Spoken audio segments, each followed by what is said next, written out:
Okay everyone, we're ready now to paint our hydrangea, and I have some clean water on my palette. I have some ultramarine blue, some alizarin crimson and a tiny bit of purple. I have a piece of scrap paper to test my colours out on because, as you can see, I wasn't quite happy with the colours. I have a piece of kitchen roll and a pointed round for painting the leaves, and on the other side of the palette I've got some greens. Don't worry too much about the greens.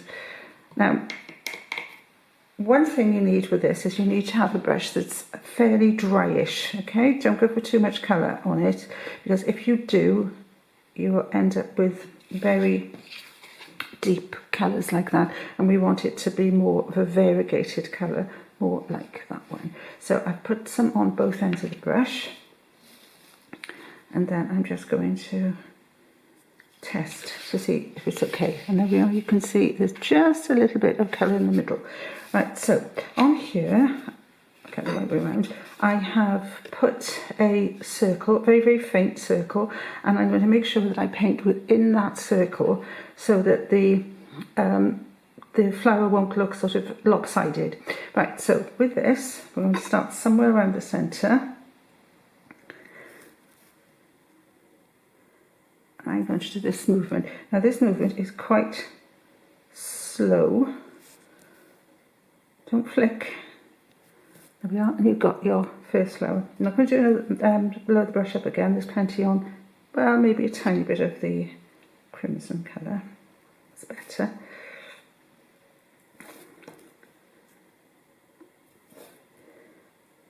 And what you'll see here is that you should see your flowers should start to overlap just a little bit. Don't try and do them all separately because the hydrangea won't look right. Okay? Tiny bit more blue now, tiny bit more of that.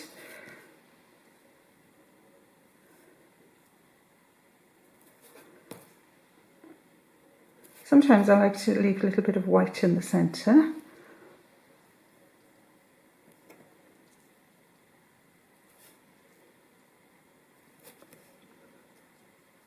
And as you can see, it's much easier to turn your card than to try and turn yourself.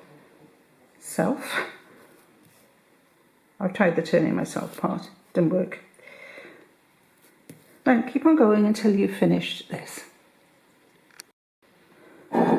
Okie dokie, the hydrangea's finished. You can see all different shades of alizarin crimson, a little bit of purple and ultramarine blue, and that gives your flower more interest rather than a flat flower all painted in the same colour.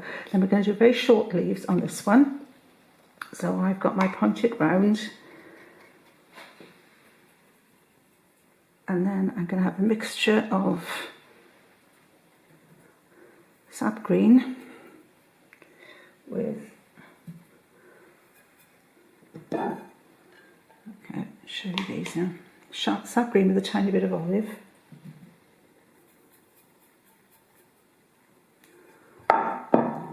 Then you can, if you like,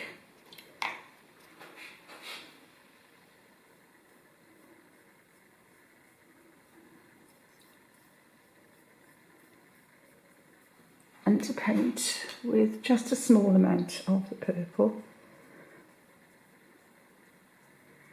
I often find that the leaves of plants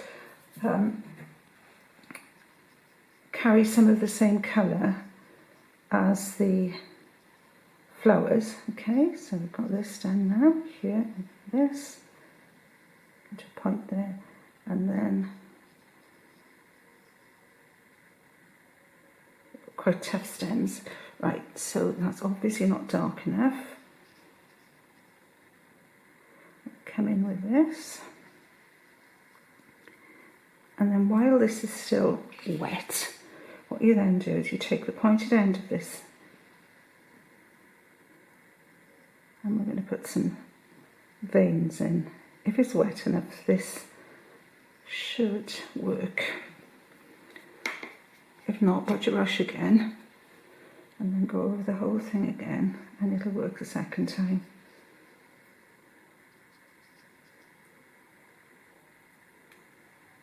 up there towards the part where the flower and the leaves meet. Try and put in a slightly darker colour. And darken the top end of the stem as well. And there we are. There you have your hydrangea all finished. So I don't know what it's like where you are, but it's raining badly here in Wales. So just tell me in the comments what you think and whether it's raining where you are.